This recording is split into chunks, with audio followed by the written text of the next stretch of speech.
Okay, now we're going to talk about stressors and strains in the workplace. Okay, so here we go. Ultimate strain, rupture strain. That's a cute image, but I think that image is coming from something like mechanics or something. Okay. So here's the general stress model that we're going to work with.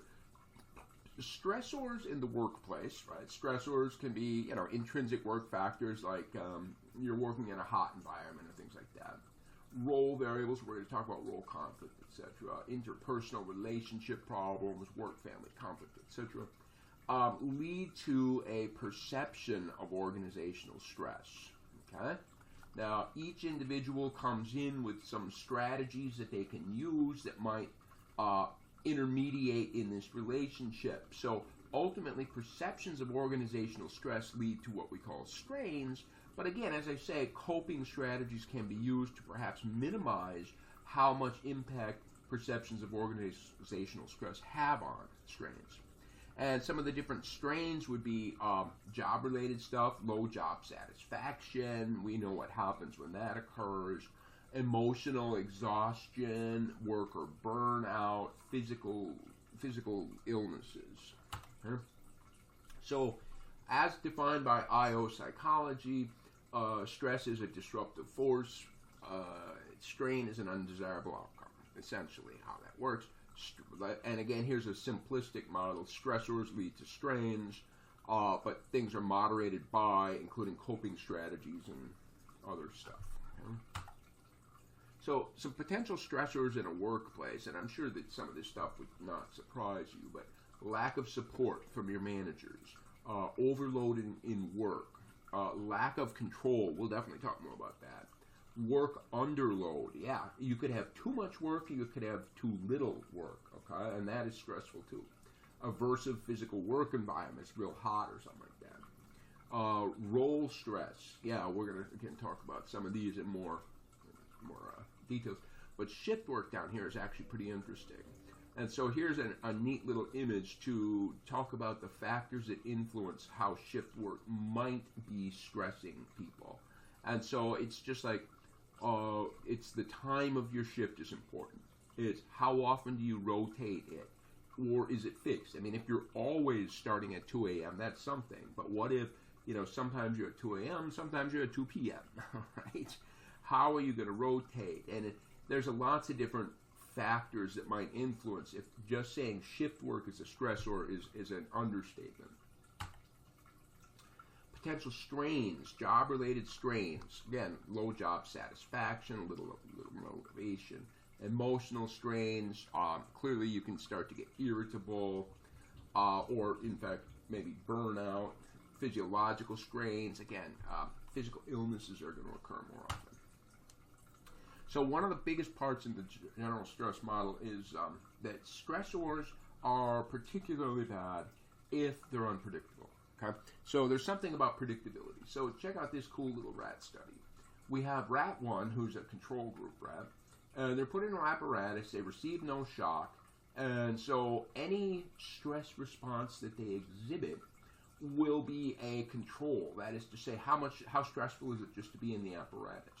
And you can see the no-shock group, and they're going to measure stress, by the way, because remember, anytime you have a hypothetical construct like stress, you need to operationally define it in some way. And so they operationally defined it based on the median length of gastric lesion. Gastric lesions. I'm assuming that's got to do with the digestive system. Okay, so very little lesion. Okay. Rat 2, what would happen is shock would occur, and Rat 2 was in charge. Rat 2 could hit a lever, and the shock is gone. Rat 3, on the other hand, is receiving exactly the shock that Rat 2 is getting, but has absolutely no control of the situation. It's just a passive victim. And so even though Rat 2 and Rat 3 received exactly the same amount of shock, one was in control and one wasn't, and we can see quite a significant difference in the reaction. Okay?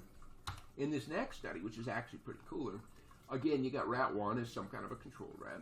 Rat 2, what happens is they're going to get shocked, and they have no control of the shock, but they get a little tone that tells them, 3 seconds from now, you're going to get a shock. Okay? So they're going to get all this shock. They have no control. And then the third group, again, is yoked to the second group. And so the rat 3 has gets the exact same shock, but they have no signal. They have no way to predict when the shock is going to happen. And so we see that being in control makes a big difference. Being in charge of your destiny in some ways. But being able to predict the stressors is a huge thing. Huh? Role variables, on the other hand, very interesting. A woman was hired as assistant to the CEO. You're going to be doing things like policy development, management meetings, serve as a liaison. I mean, really important stuff. But after she's on the job a while, they start referring to her as secretary. And she ends up taking minutes and getting food. So there's role conflict there. What she expects she's supposed to do and what she is expected to do don't match each other. Role overload is the idea that you have too many hats to wear. And some days I feel I have too many hats to wear at work. And so what happens is you came in and you have one job, but all of a sudden you find yourself having to do 15 other people's jobs. And role overload is happening more and more and more as organizations are slimming down. They're getting more efficient. No, they're not getting efficient. You know what they're doing? Oh my God, this is stress, okay? So let's say, for example, wink, wink, that there will be a computer program that needs to be used approximately once per year, okay?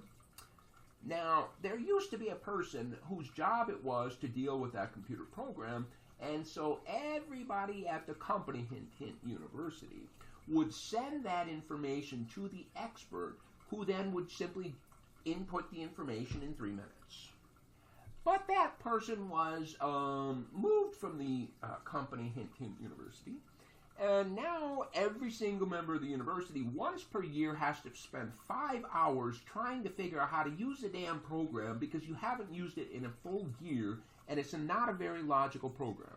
So, which do you think is more efficient? A centralized expert that spends 3 minutes, or every single individual having to figure it out and spend 5 hours? Okay, that's what role overload is. Oh my God. That was not a hypothetical example in case you didn't figure it out. Right. Good. Interpersonal conflict, absolutely. Different employees in a company might have conflicting goals, and therefore, say, for example, in this example, there's a conflict for resources, right? There's only one color copier, so who gets it, right? And so there's going to be a lot of things of this nature. And so one of the PSYOP top 10 trends is on burnout, and I can understand why, okay? So high workload, minimum time off, burnout. They're just overwhelmed by stress. And once burnout has occurred, it's hard to get back, okay? Because you can't concentrate, you can't think, you just look at this feeling overwhelmed. How do you get back in charge, huh? So stress can be considered either challenge or hindrance related, okay? So challenge related stress, and again, this goes back to that whole appraisal thing that we kind of talked about before, but in a workplace, challenge related stress is, as I said, somebody gives you a new project to do. You can see it as a challenge. Hey, this is a cool project. I'd like to be able to work with this. But you can also view it as hindrance. Oh my God, I have this new project even though I've got 10 other projects to deal with, okay? So clearly one is good and one is bad. And so we can look at these different types of demands, challenge versus hindrance demands, and what we can do, this is by the way called the path analysis. It's a complicated, it's a more advanced correlational technique, but ultimately it's just correlations. The Pearson R, that ranges from -1 to +1. And so what we find is that, in this model that there's some strong relationships in here. How do you predict burnout? Predictors criterion, right? You use predictors to predict a criterion, and so clearly challenge demands aren't really predicting burnout very well. Resources is predicting burnout pretty damn good. In other words, it's a negative relationship. If resources are low, burnout is high. If resources are high, engagement is high. So we can see that this relationship between stress and burnout is quite complicated, okay? Quite a complex thing. Stressors that are perhaps 21st century kinds of things. Things like organizational change. Yeah, as we said, we're going to talk more in organizational development module, that organizations are becoming flatter. That is to say, there's fewer managers. They're eliminating mid-level managers, and then the top-level managers are just getting more and more employees. Team culture is definitely a big part of the 21st century organizational information. And yeah, I heard a podcast not too long ago. It was actually an older podcast, but still, it was by Howard Schultz. I don't know if he's currently the CEO of Starbucks, but he was on and off for a long time. And he actually had a very interesting conversation about organizational culture that I would encourage that one. I don't normally listen to podcasts, but I like that one. Okay. Downsizing, absolutely. With downsizing and organizations eliminating positions, everybody's running around with job insecurity, right? Oh, we already decided that's a stressor, right? Mergers and acquisitions, again, they're not just downsizing, but they're bringing together different divisions, a lot more diversity than there ever used to be. International, employees are facing different pay strategies and don't necessarily understand them or how to deal with them. But War has put together this notion of worker well-being, and he said, all right, there are environmental determinants that really influence how a worker's well-being will be created. So we got these environmental determinants, that is to say, those things in the environment. Do you have opportunity for personal control? Do you have an opportunity to use the skills that you have? Do you have a variety of tasks at your job, etc. here? And so the idea is, if these are present, then it is a good job and you will have a lot of well-being, okay? But of course, you can always have too much of a good thing, right? You can have too much responsibility, and that can be a bad thing too.